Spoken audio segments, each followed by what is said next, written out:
এই ভিউয়ার্স আসসালামু আলাইকুম। আলীকদমের উঁচু পাহাড়ে আপনাদের সবাইকে স্বাগতম। দেখতে পাচ্ছেন আমরা আলীকদমের অনেক বড় বড় পাহাড়গুলো উঠতেছি। অনেকে উঠে গেছে, এখন আমরা উঠতেছি, আমাদের জন্য ওয়েট করতেছে। সত্যি কথা বলতে অনেক কষ্ট হচ্ছে, তবে এই কষ্টগুলো কিছুই না এত সুন্দর একটা ভিউর কাছে।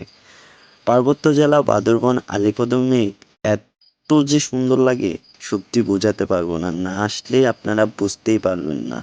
একটা কথা বলে রাখি, আমার চ্যানেলে নতুন হলে অবশ্যই চ্যানেলটা সাবস্ক্রাইব করে পাশে থাকা বেল আইকনটি অন করে দিবেন। আর যদি পুরাতন হয়ে থাকেন তাহলে লাইক কমেন্ট শেয়ার করে অবশ্যই পাশে থাকবেন। দেখতে থাকুন। ধন্যবাদ।